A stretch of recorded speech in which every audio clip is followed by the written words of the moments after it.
Tere kõikidele Ajuloputus podcasti vaatajatele ja kuulajatele. Täna on meil külas Hando Tõnumaa, telegram.ee looja. Tere! Tere Angela, aitäh kutsumast. Tere kõigile vaatajatele, ülikõva on tagasi olla. Sul on ülikõva see, need kes siin on käinud, nad teavad kui lahe see siin on. Aga naljakas on see, et kui ma nagu suvel käisin, siis oli põhimõtteliselt samasugune ilm. Midagi pole muutunud, on ju? Ei, no vahepeal korra oli soe ka. Aga vaat, 2 nädalat. Ja meile räägitakse, et see tohutu kliima soojenemine ja mis need on, kaldud ajavad üle ääre ja kõik siuksed asjad. Ja noh, tegelikult see on kõik jama. Arvata on, päriselt. Aga sellest me täna ei räägi. Räägime täna siis teistest jamadest, milleks siis on hullud vandenõu teooriad, mida me tegelikult juba aastaid ju elame. See enam ei ole teooria, et see on nüüd vandenõu fakt. Täpselt, et võtamegi järjest lihtsalt, mis meil siin nagu lähituleviku sees ootamas on, mida me tegelikult juba näiteks Smart-ID näol oleme elanud on ja kõiksugused digi-ID-d, digi-eurod, CBDC, kõik, mis meil seal nagu teemad on ja mis see nagu agenda neil siis lõpuks on, et kuhu meid nagu üritatakse suruda, mingid 15 minuti linnad, mingid äpid, kõik ühes kohas on ja noh, osad riigid juba tegelikult elavad seda, vaikselt nagu kogu aeg liigutakse sinna poole on ja. Ja sa oled väga hästi kursis, et ta võid tegelikult ise rääkida. Ma olen nagu pealiskaudselt kursis. Ma just mõtlesin, äkki sina oled vaata rohkem. Ei, ma võib-olla natuke olen rohkem, aga üldiselt kõik, kes nagu ütleme sellises algoritmis elavad nagu meie, kes vandenõu teemasi natukenegi nagu huvituvad nendest, ilmselt on kursis sellistest asjadest nagu digi-ID, CBDC, ehk siis Central Bank Digital Currency, digital wallet, sotsiaalkrediidisüsteem, kodanikupalk, kõik sellised asjad. Kõik, ühesõnaga, mis praegu toimub on see, et meid üritatakse ära digitaliseerida kõik, mis meil on. Kõik meie igapäevased tegevused muutuvad täielikult digitaalseks või vähemasti neid ühendab mingisugune API, mingisugune digitaalne vidin on seal vahel, mis viib nad kõik kokku. Selles suhtes, et inimesed võivad mõelda, et mul on täna ka pangandus, eks ju, et mul on pangandusäpp ja mu raha on seal, aga kui me räägime näiteks digitaalsest eurost, siis see on teistsugune asi. Praegu meil on lihtsalt pangakontol on nii-öelda numbrid, mida edasi tagasi, pank saab neid liigutada, me saame isegi liigutada, aga sisuliselt ta on lihtsalt number ja kui see numbrit liigutad teise kohta, ta on ikkagi samasugune number. Nüüd digitaalne, keskpankade digitaalne valuuta on teistsugune, see on selline, et ta on sõna otseses mõttes digitaalne ja sellega saab teha kõike, mida digitaalselt ette kujutada oskad. Sa võid ta teha ajastada, et sa pead mingi aja jooksul seal kõik ära kasutama. Sellele saab panna piiranguid, kus kohas sa seda kasutad. Saab panna piiranguid, mida sa selle eest ostad. Saab panna piiranguid, kas sina tohid osta kõiki asju selle raha eest või ainult teatud asju. Saab panna sellise piirangu. Vaata, toome inimestele mingi konkreetsed näited ka vaata. No kõige lihtsam näide on see, et kui meil on kõik digitaalne ja meil on digi-ID, on ta siis nagu, ta on päris nagu passi asemel, passi või juhiloa asemel. Kuule, üks päev ma just nägin, vaata, muidu meil oli 3 valikut, on ju Smart-ID, mobiili-ID ja ID-kaart ja nüüd on 4. valik digi-ID juba. Nad arendavad seda arendatakse kõikjal. Ja selline asi on juba edukalt on rakendatud Hiinas, mis on täielik kontrollühiskond ja sama asi tuleb Eestisse, USA-sse, kõikjale. Hiinas neil vist isegi saab guugeldada, neil on siuke asi nagu WeChat, minu arust on see äpp, mis neil seal on ju. Ma eelmine aasta suvel Poolas kohtusin ühe hiinlasega, kes siis oligi nagu tulnud Euroopasse ja ta rääkis, et te ei kujuta ette, kui hull see asi meil seal tegelikult on. Et teil tundub, et jaa, meie inimesed nõustuvad, aga tegelikult kõik tahvadki omale mingit välismaa pankasid nagu, et ei oleks nad seal selles süsteemis sees on ju, et tegelikult nagu kõik ikkagi üritavad kuidagi sealt välja saada. See oli tema jutt, mis ta rääkis, ma muidugi ei tea, ma räägin lihtsalt edasi. Aga täpselt otsitaksegi nagu mingid Euroopa panku, mida kasutada saaks ja aga nende Euroopa pankadega on ka, et seda saab kasutada ainult järgmised 2 aastat põhimõtteliselt, et nende konkreetne tegevuskava on aastaks 2030, ehk siis nendes roadmap ütleb, et 27–30 tuleb täielik üleminek ja aastaks 2030 on igal pool digi-ID ja digitaalne keskpanga raha. Seal on 2 erinevat digiraha. Üks on see, mis pank oma vahel kasutab ja teine on see, mida nii-öelda meie inimesed kasutavad ja nagu ma ütlesin, selle saab välja lülitada ja nad lülitavad selle välja või seavad piirangud, kui sul on mingisugune sotsiaalkrediidiskoor liiga madal, kui sa oled midagi öelnud valesti, kommenteerinud, kui sa pole oma vaktsiini võtnud, kui sa oled ületanud kiirust, mis iganes asi on. ja siis võibki olla niimoodi, et sul on näiteks parkimistrahv maksmata ja sa lähed poodi ja siis öeldakse, aga kuule, et me ei saa sulle müüa neid asju ennem, kui see maksa parkimistrahvi ära. See võidakse automaatselt sealt ka kohe maha võtta, et... Jah, see tuleb nagu hiljem. Eks sinna sellega kaasnevad mingisugused tingimused. Nad peavad jätma sulle alles niimoodi, et sa saad, ütleme, vett ja leiba sisuliselt, ütleme, lihtsalt täiesti essentsial asjad. Aga kui sa tahad, ma ei tea, pudel veini osta või mingit head šokolaadi või midagi sellist, seda, nad saavad piirata seda kõike. Koguseid ja asju ka, ma olen nalja videos vaata, et inimene läheb poodi liha ostma ja siis tuleb see kiri ette, et sinu nädala kogus on tarbitud, et sina rohkem osta ei saa. Jaa, aga putukaid saad väga palju osta. Tasuta. Jah, ei no ma ei tea, kas tasuta, aga ütleme jah, et need, no vaata, agenda on selge, eks, et liha ei tohi ja neid putukaid tohib ja vegan asju tohid, eks, kõik, mis sünteetiline, neid võib nagu aga 3D prinditud lihad ja asjad meil on juba olemas ju. Jaa, noh. Kas see oli KFC äkki või? Juba aastal mingi 2021-2 nad seal isegi guugeldades leiab selle info nagu üles, et nad tahavad hakata katsetama 3D prinditud mingit kana ja asju ja juba on mingi olemas kuskil ja... Siin on vaata see asi, et... Sorry. Ma ei teinud tripu. Siin on see asi, et praegu on nii, et kõik see, mis me räägime, need digitaalsed asjad, nad ei ole nagu mõttesalvad, et kui sa nagu mõtled, siis nagu kuna kõik arenebki nii kiiresti, siis loomulikult kõik võikski olla digitaalne ja kiiresti kõik me saame omavahel teha ja see käib kiiresti, me ei pea tõestama ennast väga keeruliselt või mis iganes, eks ju. See nagu näiliselt on see hea.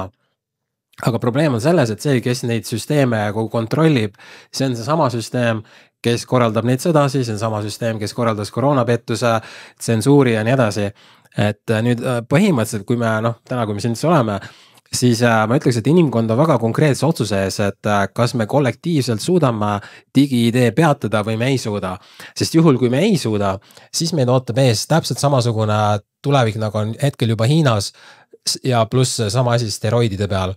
Sest Hiinas on see ka alles mõned aastad olnud, eks ju, aga me oleme juba näinud, mis seal toimub. Seal on niimoodi, et kui sa ei võtnud vaktsiini, siis seal ei müüdud teatud asju, sa ei saanud minna kinno või me ei saanud ka minna kinno, aga nad ei saa täna sinna minna, kui sul on teatud asjad tegemata nagu.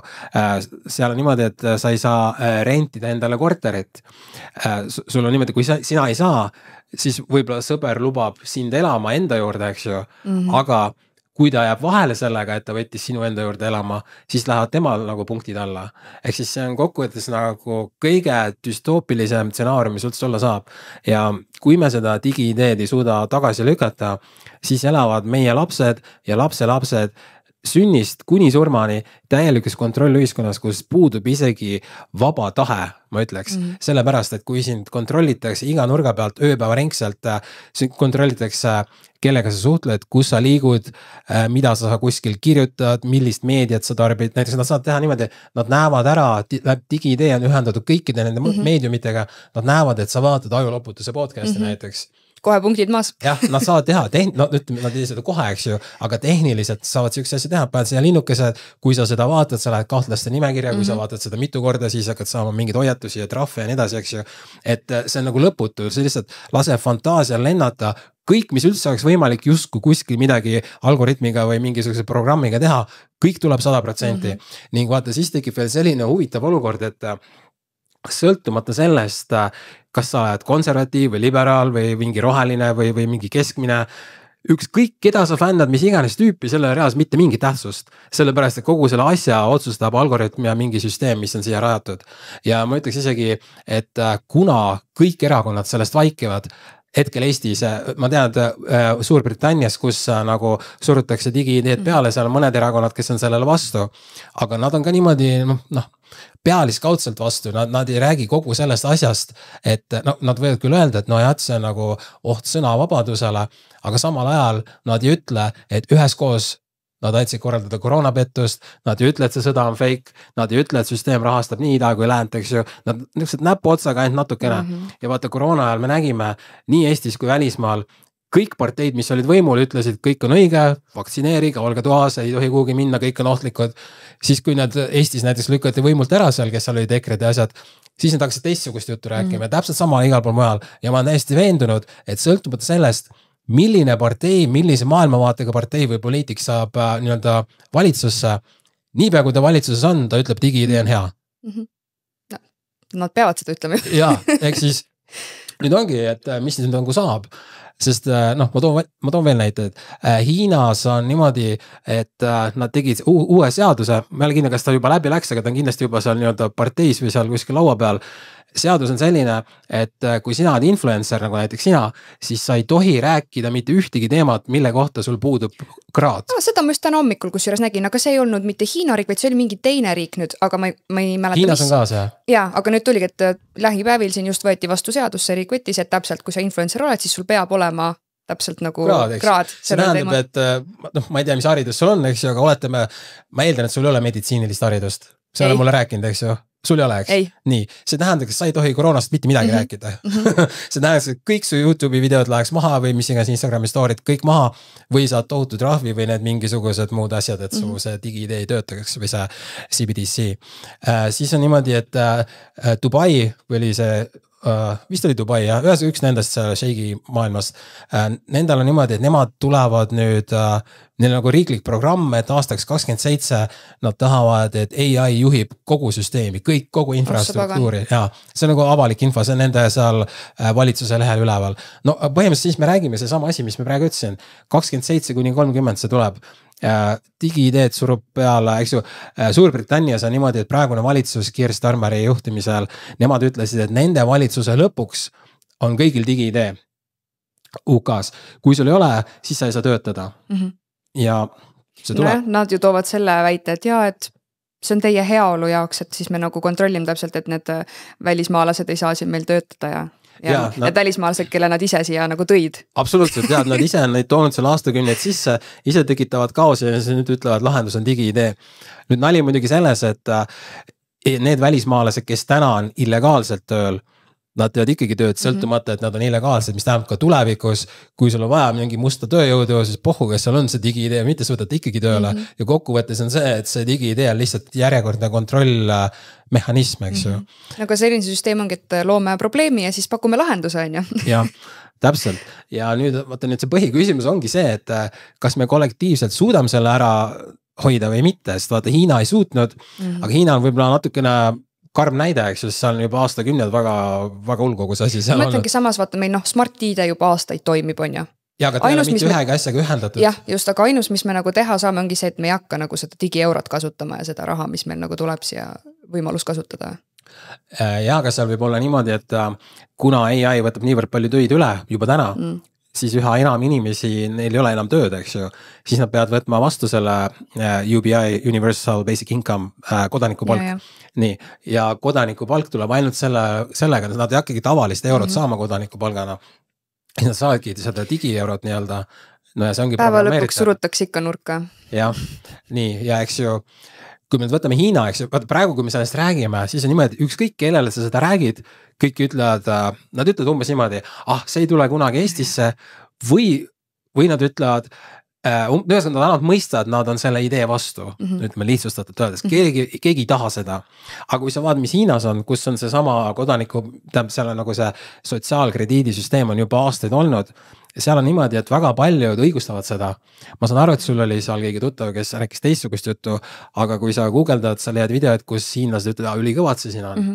Ja vaata, me nägime ju koroona ajal ka, kus inimesed läksid zombiks, järsku enam ma ei ole su sõber, järsku ma ei ole sinu naaber või pereliige, nüüd sa oled ohtlik, sa peaks ühiskonnast välja lendama, see käis põhimõtteliselt momentaalselt.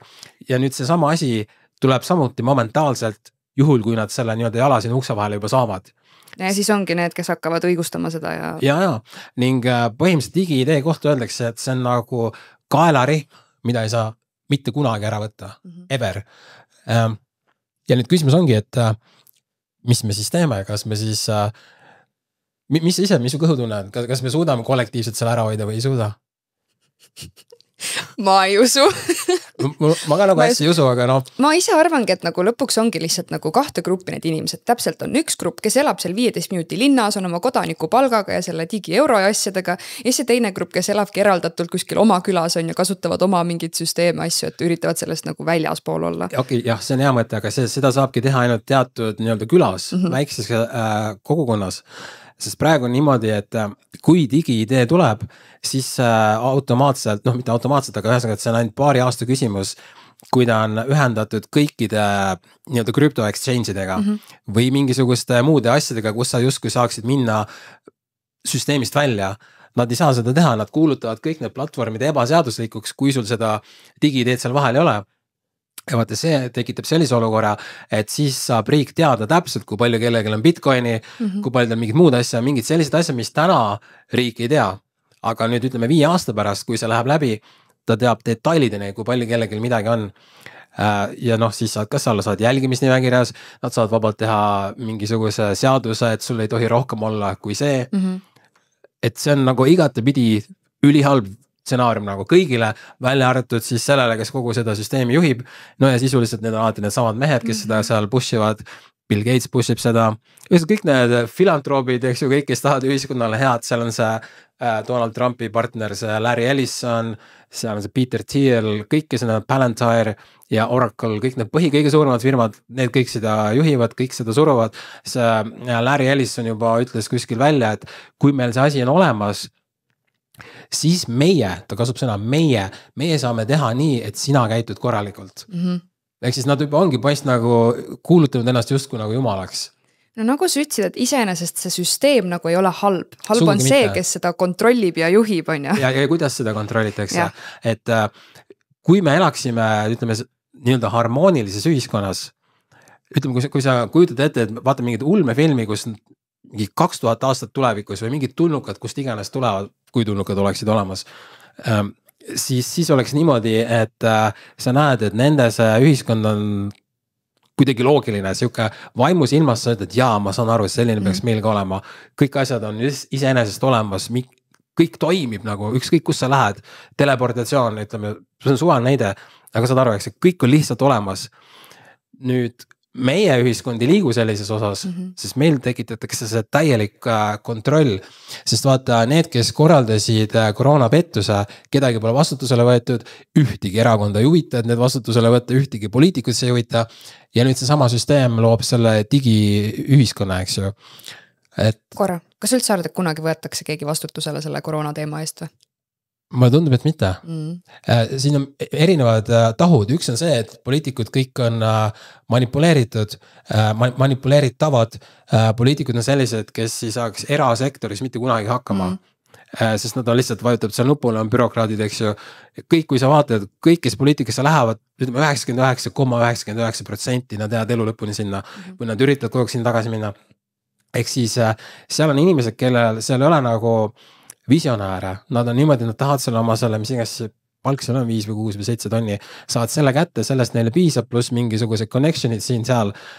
Keegi nendest üldiselt nagu Eesti tingimustes miljonäriks ei saa, aga nendele sellest piisab, seal on neile enda kontroll ühiskond kõikide nende ametnikega, kes seal aastakümneid ühe koha peal. Ja seal ei ole, seal nagu ringkaitse, seal ei teki seda võimalustki justkui võtta vastutusele, kui kõik erakonnad, nii koalitsioon kui opositsioon koosnevad inimesed, kes aitasid erinevatel aegadel koroonat survestada, põhimõtteliselt kõigil on luukered kapis, kedagi see huvita ning kummalisel kombel see huvita rahvas ka. Just, täpselt. Just olid valimised ja siis sa valid seal ükskõik, keda sa valisid, mõtled, motherfucker, sa segi peast või. See sama erakond, keda sa valisid, tema aitas koroonapetust pähe määrida. Tema ütles, sina oled ohtlik, sina ei tohi minna trenni, sina pead oma firma panema kinni, sinu pärast... Härra üldse meenutud, jube. Sina oled kõigil ohtlik, sinu pärast minu keegi sõber suri ära või mingi täielik crap, eks ju. Ja lisaks on niimoodi, et kui see majandus kukutati kokku, siis võeti miljardites eurodes laenusi ja me kõik tänase päevani maksame seda kinni uute maksude, maksutõusude ja inflatsiooni näol. See, et meil hinnad on poes 2-3 korda kallimad, see on nende samade erakondade ja poliitikute pärast, keda mingisugune enamus Eesti käis valimas. See täiesti üle mõistuse, et siis ongi tekibki tunne, et NPC teooria vastab tõele nagu, sest millega sa seletad seda, et need, kes tekitasid ajaloo suurima kaose, et 2-3 aastat hiljem sa lähed valid neid tüüpe ja sa veel sõimad, et see on õige ja see vale mees, minu tüüp on vale või õige ja sinu tüüp on vale, eks ju. Või öeldakse seda, ärge siis seal online'is nagu valimist tehke, et minge ikka koha peale, siis on õige asi, vaata. Ja siis ma veel naeran nende tüüpide üle, kes siin võitlevad, et valimispetus on, seal on mingi Reformierakond. jumala pohhu, kas oli valimispettus või mitte, seal erakondadel ei reaalselt mitte mingit vahet, keda ma valin nagu. Ma isegi arvan, et seal on see, et see valimispettus jutt on justkui nagu ette söödetud sellele nii-öelda opositsioonile, et neil oleks millestki rääkida ja kuskilt kinni võtta. Sest et senikaua, kui nad jauravad, seal oli valimispettus või et Kaja Kallas on halb, eks ju, sa näitad nagu näpuga, et tema on halb, tema on hea. Ehk siis, kui me räägime, kui me püsime selle nagu 5-aastase loogika peal, siis ei saagi mitte kunagi ühtegi lahendust olla. Ja see on meie reaalsus täna. Ning olukorras, kus enamus inimesed endiselt käivad valimas, endiselt vaatavad uudiseid, nüüd nende inimeste abiga me peaks kuidagi selle digi-idee peatama. Ja. See on kõik enne küsisid vaatama, ma mõtlesin, et ma kahtlen. Et see on väga kummal, ma ei tea, mis me siis teeme. Ma ise mõelnud, võib-olla peaks sinna Ülemiste järve mingi tohutu hunniku LSD, et siis see lükkama, et nagu et inimesed ärkaks. Laseks kraani vette selle hellekat või midagi.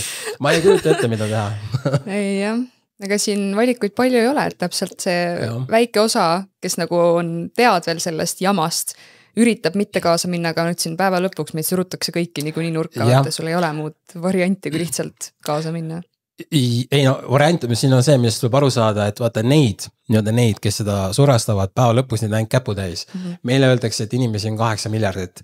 Ma isiklikult arvan, et nii palju ei ole, ma arvan, et nad valetavad selles osas ka, kui nad valetavad kõige osas, aga ma pakun meile vähemalt miljard. Neid tüüpe seal nüüd pumba juures on mingi 1000, ma pakun, eks ju. Eks siis see umbes selline erinevus, eks ju. Et massiga me peaks nad ära lööma.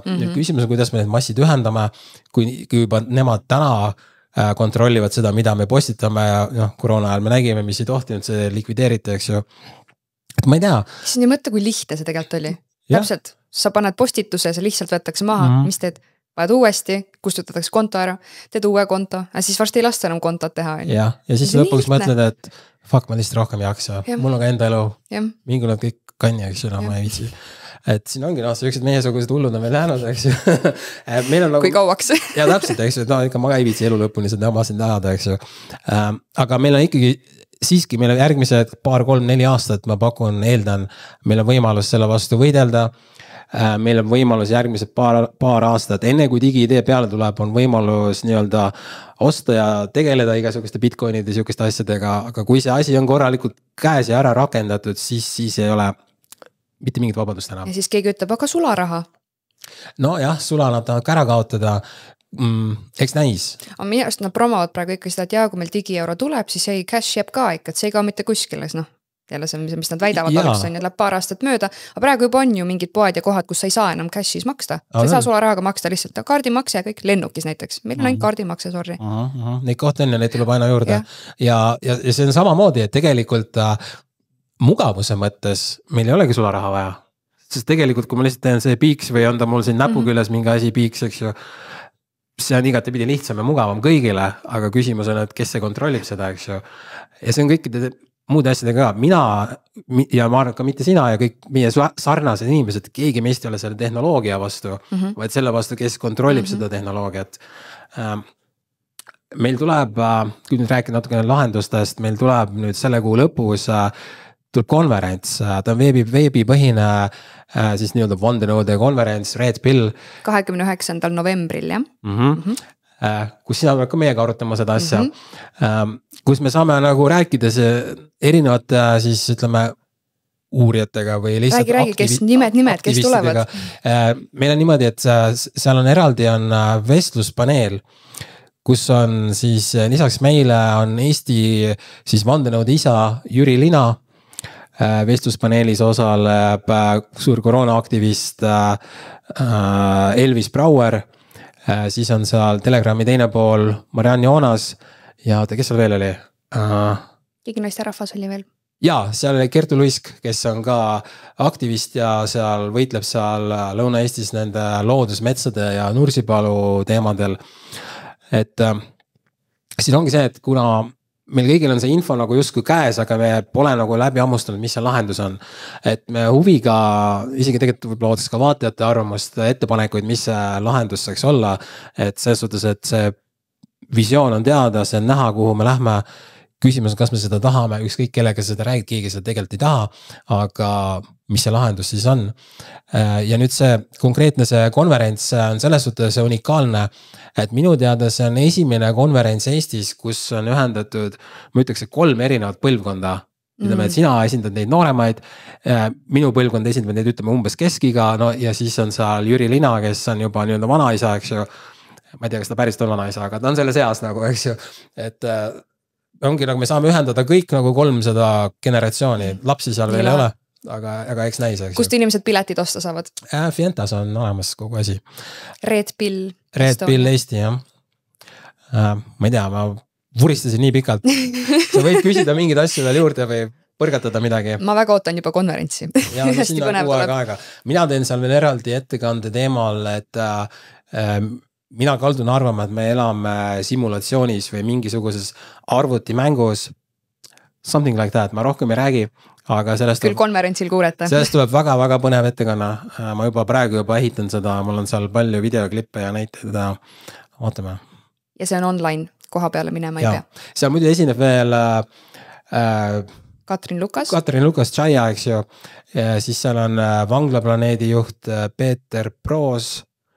Ja siis Jüri Lina teeb ka veel enda ettekande. Ehk siis see on 4 ettekannet pluss vestluspaneel. Äge. Kuule, ma vahepeal tuli pähe. Ma nägin hiljuti just paar nädalat tagasi sotsiaalmeedias tuli ette, et Venemaa võttis vastu selle äpi, kus siis nad tahvadki kõik kokku panna suhtlused, rahad, värgid, särgid ja siis samal ajal paralleelselt tahvad hakata kustutama mingeid WhatsApp ja teisi suhtlusplatvorme, et oled sa sellest midagi kuulnud jälle? Ei, ma sellest konkreetsest ei ole kuulnud, aga põhimõtteliselt Elon Musk tahab ju sama teha, see Everything app.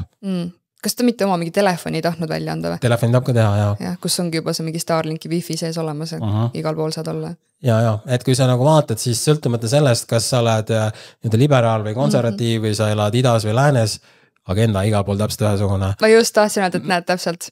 Ameerika, Venemaa, vahet ei ole, Euroopa, kõik sama. Ja siis mingi inimesed tõsimeeli usuvad, et Ukraina sõda on päriselt ka erinevate jõudude vahel. Sõda on absoluutselt alati käinud ainult valitsuse ja rahva vahel. Kõik, ja vaata, põhikontroll element, mis on kätte antud, on need lipud. Üle maailma ära jagatud umbes 200 erinevat lippu, rahvastele kätte antud, sina ja seda lippu, sina ja seda lippu. Ja põhimõtteliselt ainus ülesanne, mis sul üldse on kaitsta seda, et sinu lipp lehvib. Kui sa näed, et lehvib teine lipp, siis on täiesti hävingus. See, kellel on teine lipp, tema on paha, sinu lipuga on hea. Ja siis sa vaatad nüüd need, kes seal neid lippe lehvitavad, need on tegelikult väga sarnased inimesed. Mina isiklikult ei lehvita lippe, ma ei usu lippudesse, minu jaoks on kontrollsüsteem. Aga kui sa nagu näed kõiki neid nii-öelda patrioote, siis kõik tahavad ühte ja sama asja. Kõik tahavad rahu, kõik tahavad oma perega olla, kõik tahavad, et neil oleks need arved makstud, toit laual, lastel turvaline. Ehk siis kõik tahavad tegelikult ühte sama asja, kuidagi moodi on sõda. Ja ongi seda nii-öelda rahu ja pere turvalisust, seda tahab seda must, seda tahab valge, seda tahab hetero, seda tahab gei, seda tahavad kõik nii-öelda liberaalid, konservatiivid, eks ju, ja sest ei ole üldse raske aru saada, kuidas massid sellest aru ei saa, kuidas nad valivad seda oma tüüpi, et siis oma vahel jälle nägelda, see täiesti üle mõistus minu jaoks. Mina sain sellest aru juba lapsena.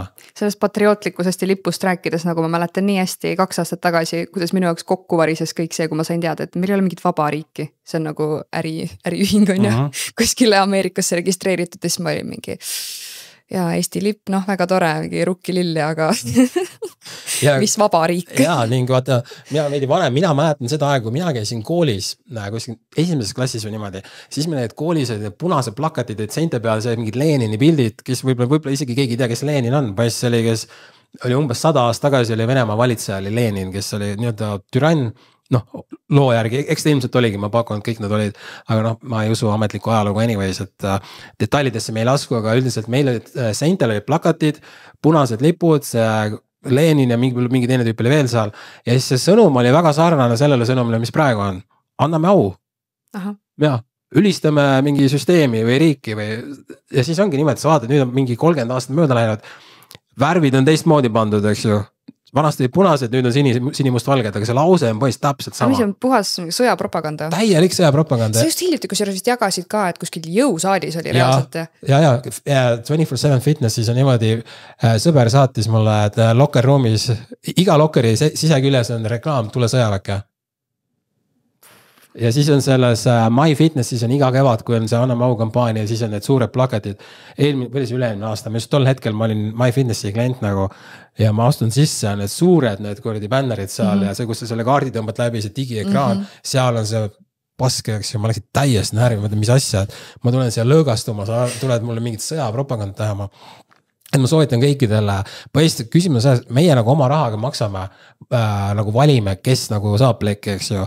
Et kui sul on vähegi võimalus, kindlasti tule ära MyFitnessist ja 24/7 Fitnessist, sest see on täielik propagandakeskus nagu. Ja trust me, nad hakkavad digi-ideed ka sulle peale suruma, kui see tuleb. Ja, jõusaali muidu ei saa, kui digi-ideed pole. Ja. See ongi see, et me ei saa kõik ehitada seda mingisugust jõusaali endale koju, eks ju, meil ei ole kõigil nii suurt kodu, meil ei ole nii palju võimalusi, et meil on see jõusaal on seal tegelikult olemas, miks me peame seda jamaga digi-ideega siin jamama, kui need asjad tegelikult on olemas, eks ju. Et selles suhtes elu on ilus, meil on väga palju võimalusi ja me peame võitlema selle nimel, et need võimalused meil püsiks. Aga see on ikkagi, nüüd ongi küsimus, vaata, võime siis minna veel sügavamale, kui tuleb see ajukiip, eks ju. Noh, kui see läbi läheb, siis tekib olukord, kus oletame, kui sinul on ajukiip ja minul ei ole, siis mina ei ole võimeline enam sinuga konkureerima. Ever, mitte üheski asjas, sest sul on see ajukiip, mis põhistab sinust superhumani, eks ju. Nii, ja kui nüüd mina tahan ka oma perele katust ja toitu lauale, siis peab mina ka võtma selle ajukiibi nagu. Aga tead, et seal, kui see välja hõisatakse, seal on järjekord inimesi, kes on valmis nagu vabatahtlikult seda kohe. Ja mina tulen, panen. Ja. See on kõikide nende asjadega samamoodi, et ma ütleks, et me oleme kollektiivselt inimkonnana olema nüüd väga konkreetse tõsise küsimuse ees, nagu, et mis nüüd nagu saab. Et ma ei ole mitte ühegi nende tehnoloogiate vastu, kaasa arvatud ajukiibi vastu, ma ei ole nagu otseselt nagu selles suhtes, et päris põnev ja mõtle, mida kõike see võimaldab, aga siis sa vaatad, kes seda sulle paneb ja kuidas seda programmeeritud. Noh, see on see sama jänesurg ja kuidas see double-edged sword, eks ju. Kas sa Netflixis oled näinud, on mingi selline sari vist nagu Black Mirror? Ma olen ühte osa kunagi näinud, ma ei vaata sarja. Ma ei vaata filmi ja üldiselt ma tripin muusikat enamus ajast nagu. Aga seal põhimõtteliselt, ma olen 2 vist osa näinud, aga seal põhimõtteliselt on see sama, et kõik osad vist räägivad nagu eri lugu, aga kõik on mingi, see on mingi ulme ja mingisugune naljafilm on. Väga masendav oli see üks osa, mis ma nägin. Aga tegelikult seal ongi nagu vandenõuteoreetikud jälle räägivad, et näed, see on dokumentaalfilm, mis meid nagu ees varsti ootamas on. Seal oli üks osa, ma mäletan samamoodi, et inimene lihtsalt nagu käib ringi ja siis silmad samal nagu sul salvestavad kõike seda. Ja see oligi seal mehe ja naise vahel tuli mingi tüli, et see naine ütles mehele, et mis sa seal vaatad mingi teisi naisi. Siis läksid eraldi tuppa ja siis see naine ütles mehele, nii keri nüüd tagasi, et see mälupilt vaata, et näita mulle, mis sa vaatasid. Nad ühesõnaga, et oligi nii, et nad said kõike nagu tagant järgi vaadata, mis nad läbi oma silmade nagu nägid, et kõik oli nagu väga ulmeline, aga samas, kui sa mõtled mingi ajukiipide asjade peale, siis reaalsus. Absoluutselt, ja. Eks näis, jah. Nagu ma ütlesin, mina ei ole mitte ühegi selle tehnoloogia vastu, kui me suudaks kuidagi välja nuputada, kuidas teha see kontrollsüsteem selliseks, et seal ei oleks siis nagu monopoli kontrolli. Ta peaks olema detsentraliseeritud ja läbinähtav, aga isegi kui võtta see CBDC, see ei ole avatud lähtekoodiga, see on ainult pankadel on see kood, eks ju, ja kui pank hakkab dikteerima, kus ma seda võin kasutada, see läheb väga hulluks. Seal, üheska neid näite, nagu ma ütlesin, neid näiteid on nii palju kui üldse võimalik, kui sa sõidad elektriautoga, seda saad takistada, kuhu kohta sa võid sõita, kuhu sa ei või sõita, eks ju, kõik siuksed asjad. Harju maakonnast väljapoole ei või.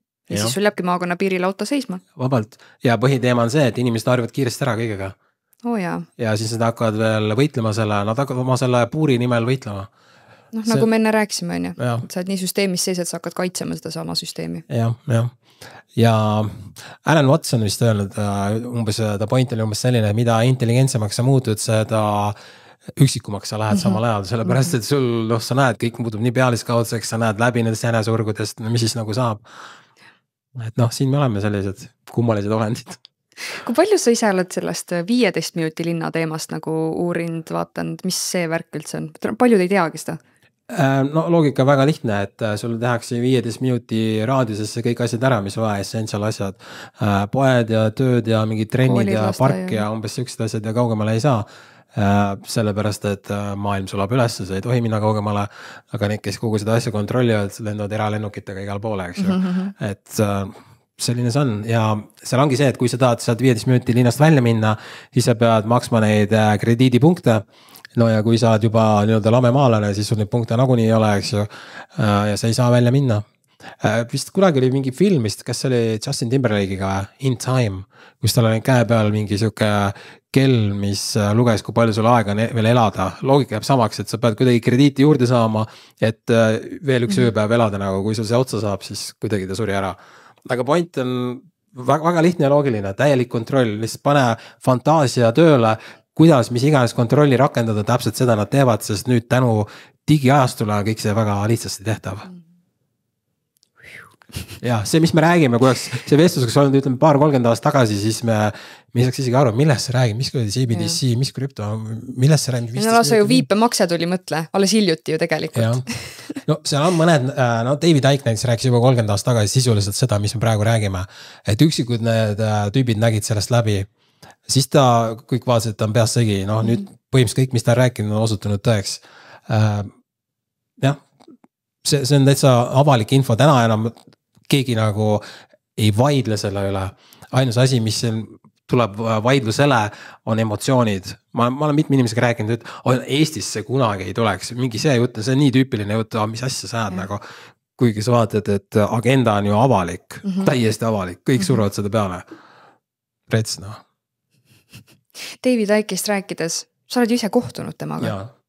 Räägi sellest natuke, nii põnev.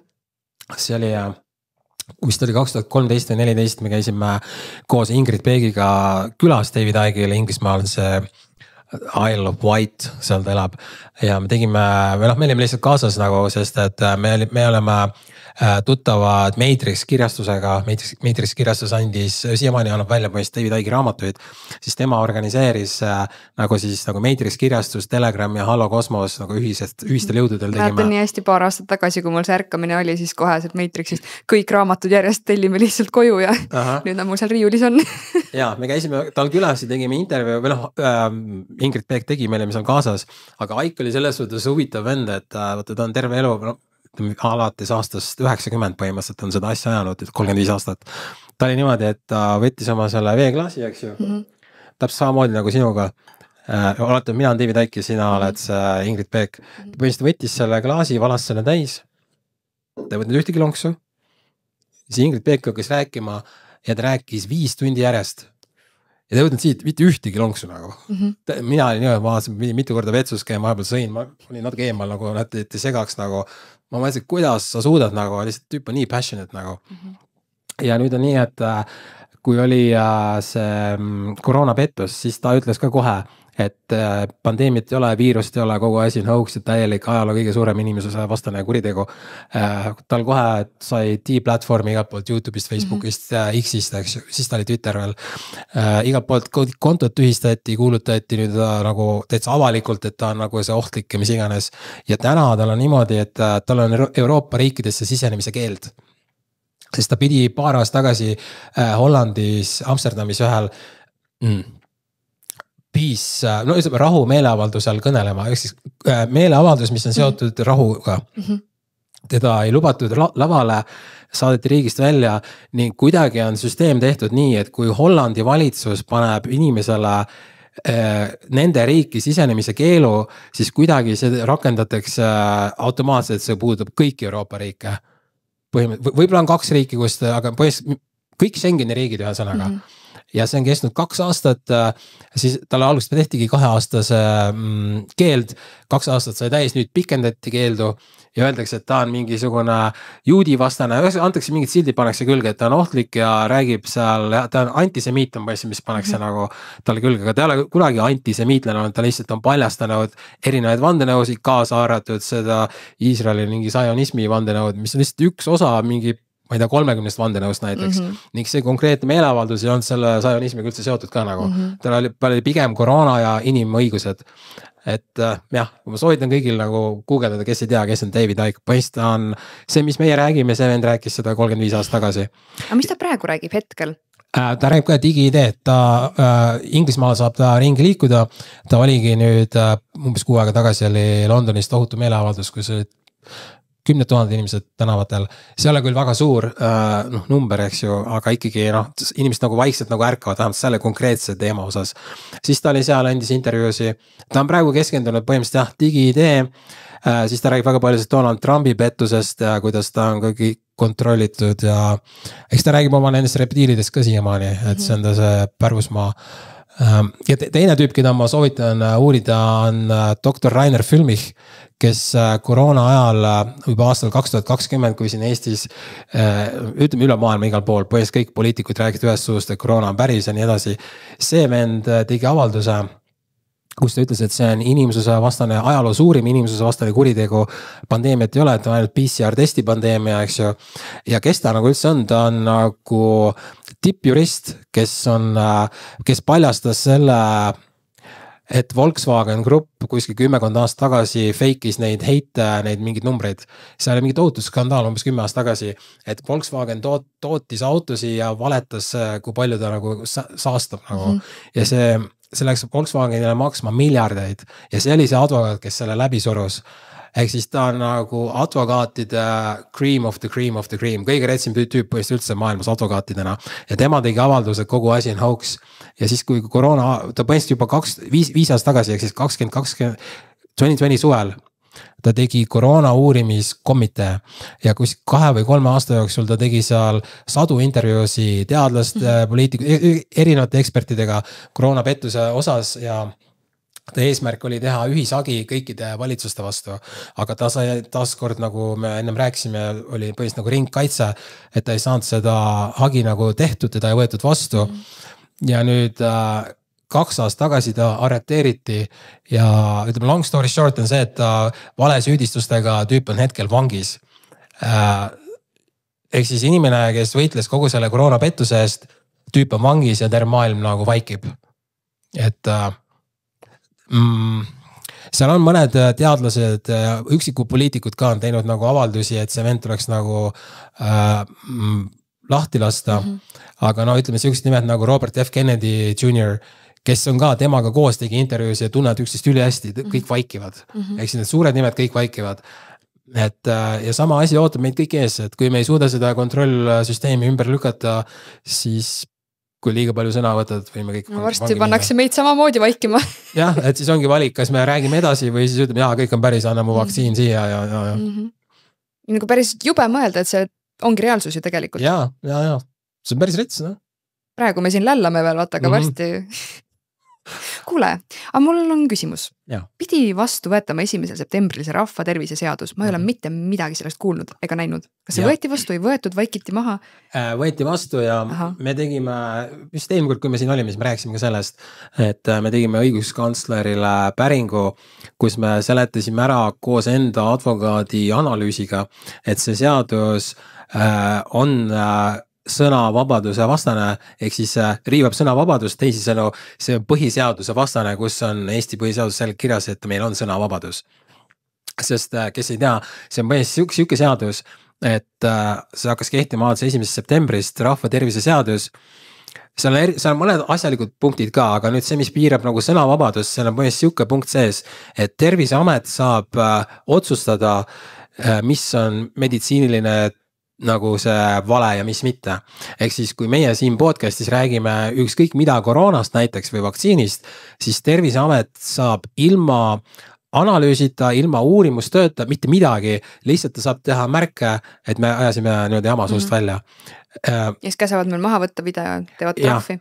Ja nad saavad teha trahvi eraisikule 2000 eurot iga postituse või iga väite eest ja ettevõttele, et meil Telegram on ikkagi nagu ettevõte, ma ei tea, kas sul on ettevõte või mitte, aga meie Telegramis oleme ettevõte, nad saavad meile teha iga väite eest 80 000 eurot trahvi. Ja siis me arutasime välja, et kui võtta kõik meie meditsiinilised artiklid ja meie mingid videod ja podcastid, siis nad saavad kokku teha 500 miljardi euro ulatuses trahvi meile, kui nad tahaksid. Nii, ja siis me saatsime õiguskantslerile selle kirja suvel, et palun vaatas üle ja bla bla bla. Ja ta venitas selle vastusega ülikaua ja ta lõpuks vastas sellele ma arvan mingi paar nädalat tagasi äkki.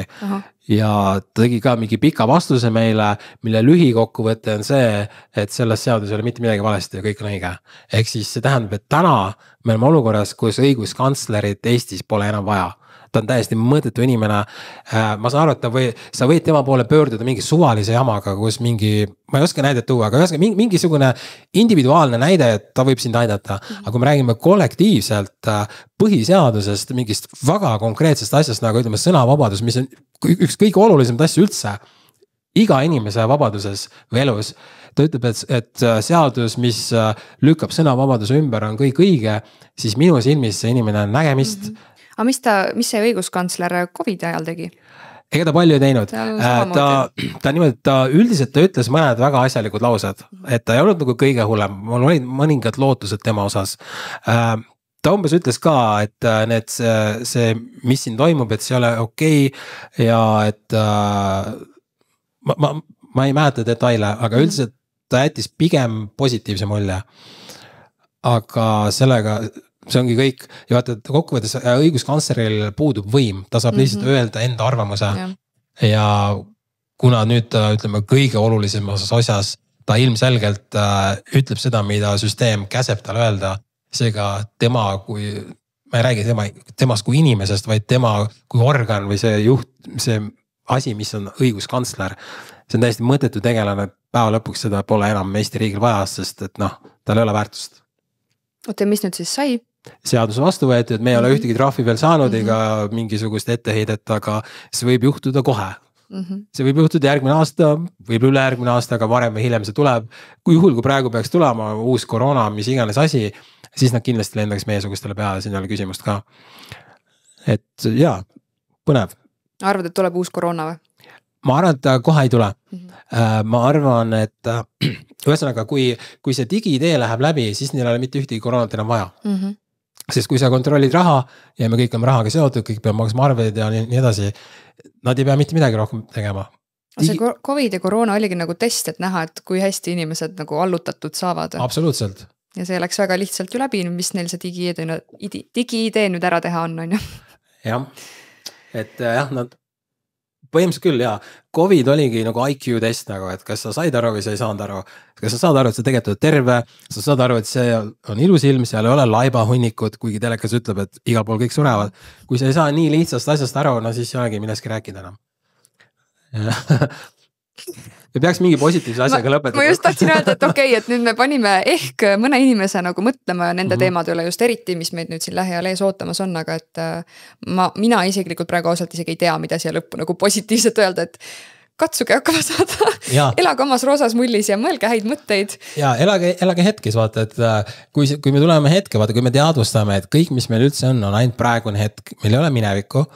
Keegi ei ole meile kunagi halba öelnud, keegi ei ole meile sitast öelnud. Sinu olevik mõjutab su minevikku. Jaa, absoluutselt. Selles suhtes, et mitte kellegil meist ei ole hingehaavasid. Keegi meist ei ole mitte kunagi halba meiega ei ole juhtunud, välja arvatud juhul, kui me lähme minevikku ja toome need mälestused praegusesse hetke, eks ju. Kui sa sellest loogikast saad aru, siis sa saad aru, et olemas on ainult praegune hetk ja just praegu siin samas meil ei suruta seda digi-ideed peale, ehk siis kulgeme praeguses hetkes, võtame hoogu maha, väga soovid inimestel vaikust trippida, kes ei ole kunagi seda teinud, mine koge sükst asja, et sa tund aega vaikuses, jätta telefon koju, mine parki või metsa jaluta. See on väga omapärane meditatiivne tripiv kogemus. Ja päeva lõpuks see kõik on mäng. Absoluutselt, jah. Suur aitäh, Ando, et sa tulid ja rääkisid. Ülikõva. Ma loodan, et ma saan siia veel tulla, sest juhul kui ma ei saa, ei saa midagi juhtunud nagu. Nii et teate, kui pikka aega Handot näinud pole, siis on midagi juhtunud. Aga 29. novembril siis konverentsil näeme. Ja Red Pill, ma arvates jätad siia lingi kui Kalle, eks? Ja, just. Olge mõnusad. Tšau!